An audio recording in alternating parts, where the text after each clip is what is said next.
ఇన్ని రోజులు deputy chief minister గురించి ఎవ్వరు మాట్లాడుకోలేదు. కానీ ఆయన డిప్యూటీ చీఫ్ మినిస్టర్ అయినాక అందరూ దాని గురించే మాట్లాడుకుంటున్నారు. ఆయన మరెవరో కాదు, కొణిదెల పవన్ కళ్యాణ్ గారు. కొణిదెల పవన్ కళ్యాణ్ అనే నేను. ఈయన డిప్యూటీ చీఫ్ మినిస్టర్ అయినాక ఈ పదవికే పవర్ వచ్చింది. అసలు డిప్యూటీ చీఫ్ మినిస్టర్కు ఉండే పవర్స్ ఏంటిది, డిప్యూటీ చీఫ్ మినిస్టర్ ఏం చేస్తారో ఈ వీడియో తెలుసుకునే ప్రయత్నం చేద్దాం. అంతకంటే ముందు మా ఛానల్కి ఎవరైనా కొత్త వస్తే తప్పకుండా ఒక లైక్, షేర్, సబ్స్క్రైబ్ చేయడం మాత్రం మర్చిపోకండి. ఇంకా ఫాస్ట్గా టాపిక్లోకి వెళ్దాం.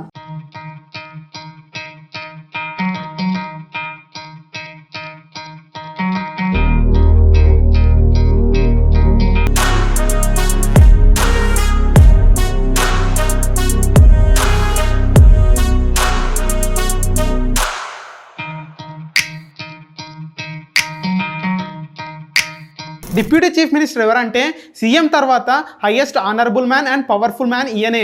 ఈయన ఏం చేస్తారంటే ఎప్పుడైనా సీఎం గారు పదవికి రానప్పుడు, లేకపోతే ఏదైనా పని మీద విదేశాలకు వెళ్ళినప్పుడు ఈయనే పరిపాలన అంతా చూసుకుంటారు.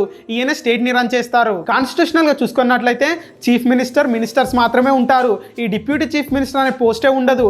కానీ పరిపాలన సౌలభ్యం కోసము, పరిపాలన ఈజీ అవ్వడం కోసము డిప్యూటీ చీఫ్ మినిస్టర్ పదవిని తీసుకొచ్చారు. ఇండియాలో మొట్టమొదటి డిప్యూటీ చీఫ్ మినిస్టర్ ఎవరో తెలుసా? 1947 అనుగ్రహ నారాయణ సింహ గారు బీహార్ నుంచి మొట్టమొదటి డిప్యూటీ చీఫ్ మినిస్టర్ గా ఎన్నుకోబడ్డారు. ఇంత గౌరవం ఉన్న ఈ డిప్యూటీ చీఫ్ మినిస్టర్ పోస్ట్ కి గత కొన్ని సంవత్సరాల నుంచి గౌరవమే లేకుండా పోయింది. ఎందుకంటే వైఎస్ జగన్మోహన్ రెడ్డి గారు సీఎం గా ఉన్నప్పుడు ఏకంగా 5 మంది డిప్యూటీ చీఫ్ మినిస్టర్లు పెట్టుకున్నారు. మరంతే కాకుండా చంద్రబాబు నాయుడు గారు 2014లో 2 డిప్యూటీ చీఫ్ మినిస్టర్లు పెట్టుకున్నారు. కేసీఆర్ గారు కూడా 2 డిప్యూటీ చీఫ్ మినిస్టర్లు పెట్టుకున్నారు. మరంతే కాకుండా కర్ణాటక నుంచి యడ్యూరప్ప గారు 3 డిప్యూటీ చీఫ్ మినిస్టర్లు పెట్టుకున్నారు. మరంతే కాకుండా ఉత్తరప్రదేశ్ నుంచి 2, గోవా నుంచి 2 డిప్యూటీ చీఫ్ మినిస్టర్స్ ఉన్నారు. ఇలా ఒకరికంటే ఎక్కువ మంది డిప్యూటీ చీఫ్ మినిస్టర్స్ ఉండడం వల్ల ఈ పోస్ట్ పైన కాస్త గౌరవం తగ్గింది. మరంతే కాకుండా ఈ డిప్యూటీ చీఫ్ మినిస్టర్ పోస్ట్ కాన్స్టిట్యూషనల్గా లేదని చెప్పి ఈ పోస్ట్ని కాస్త చిన్న చూపుగా చూసేవారు.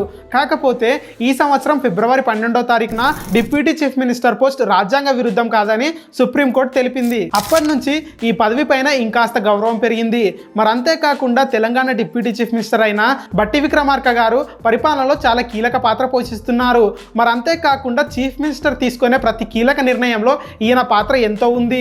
అందువల్ల ఈయన కూడా చాలా గౌరవం పెరిగింది. రీసెంట్గా జరిగిన ఏపీ ఎలక్షన్స్లలో 21 సీట్లకు 21 సీట్లు సాధించి డిప్యూటీ చీఫ్ మినిస్టర్ అయ్యారు కొణిదెల పవన్ కళ్యాణ్ గారు.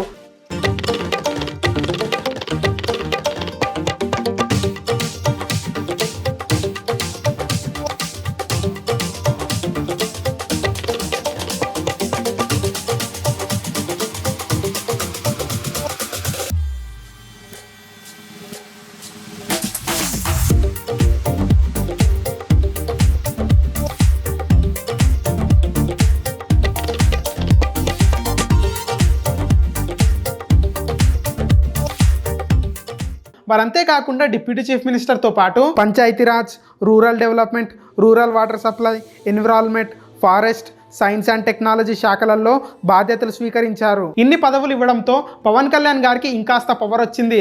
మరి అంతేకాకుండా పవన్ కళ్యాణ్ గారికి వైప్లెస్ సెక్యూరిటీ ఇచ్చారు, బుల్లెట్ ప్రూఫ్ కార్ ఇచ్చారు. డిప్యూటీ చీఫ్ మినిస్టర్ పదవి క్యాబినెట్ మినిస్టర్ పదవికి దగ్గరగా ఉంటుంది. క్యాబినెట్ మినిస్టర్కి ఏ సాలరీ ఉంటుందో డిప్యూటీ చీఫ్ మినిస్టర్ కూడా అదే సాలరీ ఉంటుంది, అదే హోదా ఉంటుంది. మరి అంతేకాకుండా డిప్యూటీ చీఫ్ మినిస్టర్ గారు డైరెక్ట్ సీఎంతో మాట్లాడొచ్చు. ఎమ్మెల్యేలు కానీ, ఎంపీలు కానీ, మినిస్టర్స్ కానీ సీఎంతో మాట్లాడాలంటే అపాయింట్మెంట్లు తీసుకోవాల్సి వస్తుంది. కానీ డిప్యూటీ చీఫ్ మినిస్టర్ మాత్రం డైరెక్ట్ మాట్లాడొచ్చు. మరి అంతేకాకుండా 4 సార్లు చీఫ్ మినిస్టర్ అయినా ఎంతో పరిపాలన అనుభవం ఉన్న చంద్రబాబు నాయుడు గారితో కలిసి ఏపీని పరిపాలించవచ్చు. మరి అంతేకాకుండా ప్రతి ఒక్క శాఖ మినిస్టర్తో మాట్లాడి ఆ శాఖలో ఉన్న సమస్యలను తీర్చవచ్చు. ఈ పనులన్నీ చేయడం ద్వారా పవన్ కళ్యాణ్ గారు ప్రజల్లోకి చాలా ఈజీగా వెళ్తారు. ప్రజలలో చాలా ఆదరణ దొరుకుతుంది. దీనివల్ల నెక్స్ట్ టైం సీఎం అవ్వడానికి చాలా అవకాశం ఉంటుంది. 2019లో మహిళా దినోత్సవం రోజు మహిళలందరికీ పవన్ కళ్యాణ్ గారు ఒక మాట ఇచ్చారు.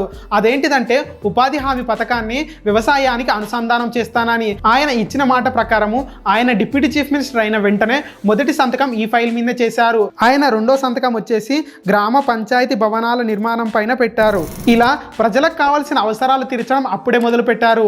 మా ఇన్ఫర్మేషన్ కూడా మీకు నచ్చినట్లయితే తప్పకుండా ఒక లైక్, షేర్, సబ్స్క్రైబ్ చేయడం మాత్రం మర్చిపోకండి. నమస్తే.